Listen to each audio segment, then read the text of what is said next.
Buenas tardes, mi nombre es Soledad Saavedra, soy alumna del taller de aprendizaje.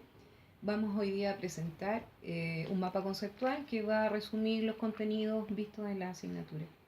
Para ello, primeramente, vamos a revisar el objetivo. El objetivo es sistematizar los principales contenidos vistos, referidos, ¿no es cierto?, al aprendizaje y vistos en la asignatura.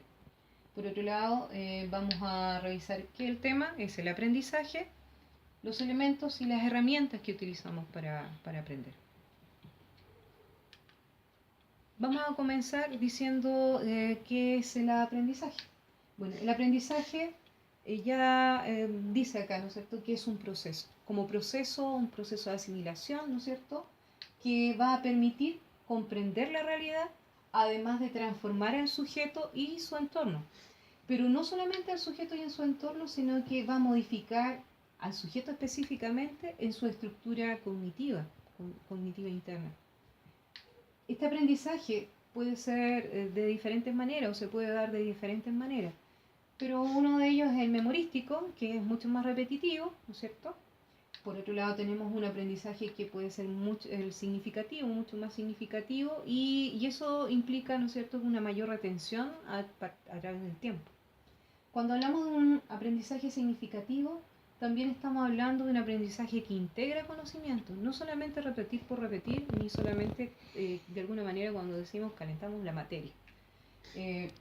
Cuando hablamos de un aprendizaje significativo, estamos también diciendo que vamos a aprender a aprender. Aprender a aprender va a reconocer y conocer, ¿no es cierto?, las posibilidades de cuáles son las estrategias de aprendizaje, cuáles son los estilos de aprendizaje y las inteligencias múltiples. En este aspecto, cuando vamos a aprender, si lo ligamos al estilo de aprendizaje, ¿no es cierto?, de la programación neurolingüística, estamos hablando de las diferencias en cómo cada persona aprende. Y al saber cómo aprendo yo, también me va a implicar un mayor aprendizaje. Son las formas, estamos hablando de las formas, las maneras en cómo cada persona va a aprender.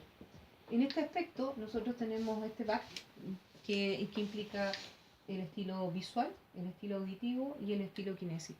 Cuando hablamos del estilo visual, estamos hablando de aquellas personas, por ejemplo, que cuando están en la sala les gusta más tomar apuntes, porque es mucho más, ¿no es cierto?, ligado a lo que es la vista con respecto al aprendizaje. Cuando vamos a hablar del auditivo, son las personas que están más relacionadas con el escuchar una narración, y ahí ellas aprenden mucho más. Y cuando hablamos del kinésico, estamos hablando de aquellas personas que están más relacionadas con las percepciones, las sensaciones corporales, con las cuales van a aprender mucho más en cualquier contenido. En el caso de las inteligencias múltiples, que las plantea Gardner, ¿no es cierto?, también nos plantea de alguna forma que no solamente existe un tipo de inteligencia que es el lógico matemático, por ejemplo, o una inteligencia más vertical. Estamos hablando de que existen múltiples inteligencias y por tanto no podemos también juzgar al otro porque a lo mejor en la parte académica le va mal, sino que también podemos ver que existen otro tipo de inteligencia, la interpersonal, la interrelacional, la lingüística, la espacial, la musical, entre otras. Esto también nos plantea en la forma como va a aprender la persona, en cómo asimila ciertos contenidos. Aprender a aprender también implica estrategias de aprendizaje, estrategias, por ejemplo, que van de la mano con la colaboración, con la cooperación, que tiene que ver cómo nos planteamos y cómo trabajamos en equipo, que tiene que ver cómo podemos transmitir los mensajes al otro, cómo nos relacionamos. Y por otro lado, en gran manera también la comprensión lectora, que también es una forma de aprender, porque si tenemos algunas técnicas o estrategias de comprensión, también nos va a servir en el aprendizaje continuo. Mapa conceptual, mapa mental, resumen. Por otro lado, el conocimiento de las normas APA también son importantes en la reglamentación de cómo debemos hacer nuestros escritos.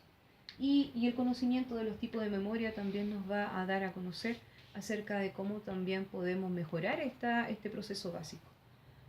Por tanto, cada uno de los aprendizajes está relacionado con las estrategias, con los estilos, con las inteligencias.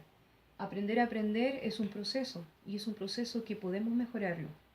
Es un proceso que también cada uno de nosotros debe mejorar. Bueno, nos veremos para una próxima ocasión con otro tema. Un gusto estar con ustedes.